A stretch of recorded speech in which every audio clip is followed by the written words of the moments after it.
Hey guys, Coach Hanson here.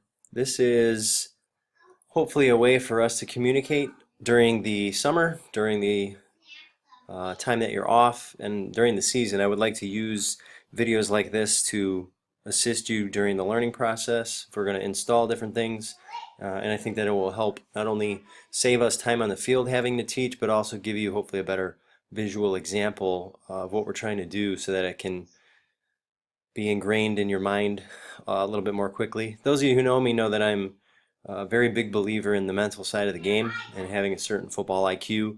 So hopefully this will help you increase your football IQ. Some of us have a very high football IQ to begin with, and that's great. For the rest of us who have some catching up to do, this is your opportunity. So hopefully this will work very well for you. Let's just take a look. We're going to start with alignment. So here's our base formation, right spread. This is mainly for the receivers. We're looking at alignment in terms of spacing on the field. So you understand, in a perfect world, the ball is in the middle of the field. That hardly ever happens. We do it all the time in practice, but to be honest with you, I would imagine that during the course of a game, probably 25% of the time or less, the ball is actually going to be snapped from the middle of the field. But you can use that as a basis for where you should align. So in a perfect world, again, if the ball's in the middle of the field, the outside receivers on either side should be lined up on the numbers, okay? And the inside receivers should be lined up on the hash marks, the Z and the S. And from here, obviously, we can do whatever motion we need to do. If it's a pass, we can run our routes from here, understanding that spacing needs to occur, okay? So, if the ball moves to the left or to the right, watch what happens. You guys all move as well. So let's say let's put us all the way on the left hash, and you're going to see what's going to happen. You're already getting the idea that some guys are going to probably have to move. So if the ball is on the left hash, in order to maintain proper spacing, check it out. Now, obviously, you don't want to be hanging out of bounds or whatever, but you need to be wide enough where you can still do what you need to do. Obviously, leave yourself some space to the outside, but obviously, you're not going to be on the numbers. You're going to have to be wider because as the ball moves closer to you, you are going to have to widen. Same thing with the Z. You actually are probably going to end up somewhere in this neighborhood here, inside the numbers. So you may have to cheat or split down a little bit, but we still want to maintain the integrity of the formation to the boundary, as we call this, or to the tight side of the field where there's less space. Now, to the wide side or to the field, you guys are also going to change your width. So you'll notice everybody moved at the same time. I would recommend, for the purposes of spacing, if we're into the boundary, the guys who are to the field, you, outside receiver, want to be somewhere in the neighborhood of the inside of the numbers, and this slot guy can be inside the hash like so, okay? Still maintaining your depth off the line of scrimmage.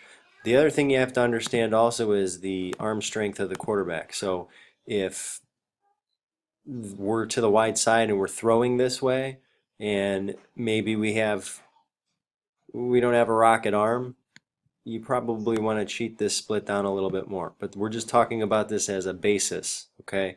A template for what you should do every time you align. And then obviously you're going to adjust your alignment accordingly based on whatever the play is. The way I was always taught is align to best execute your responsibility on any given play.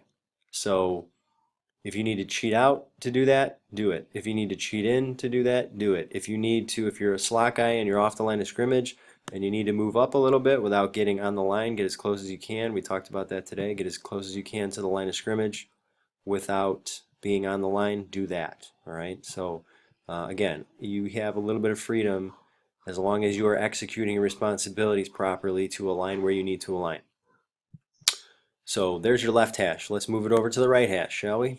Obviously, some other things are going to happen here. Again, we're just focusing on right spread for right now.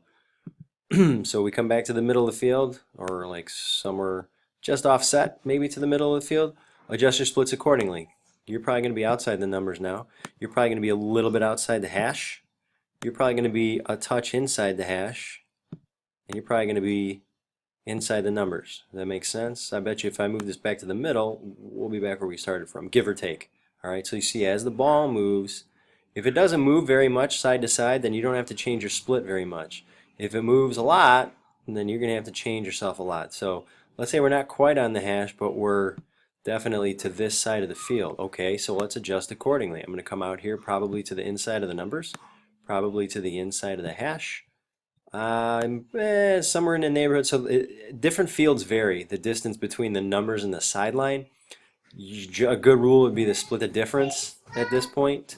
Okay, that gives you again enough width away from the formation, but also enough space on the sideline if you need to run and go and get down the sideline that way. All right. Same thing, slot guy. You're probably gonna have to play around with this alignment a little bit. If you're into the boundary, I guess as a general rule, you probably want to split the difference between your receiver and this tackle over here. So that's just kind of something to think about. And also, if you have to motion, different things occur. So that's kind of a general rule for alignment for spread. So hopefully that made sense to you. If you have any questions, talk to me about it individually. You can message me on Huddle and let me know if you have any questions about that. All right? Thank you.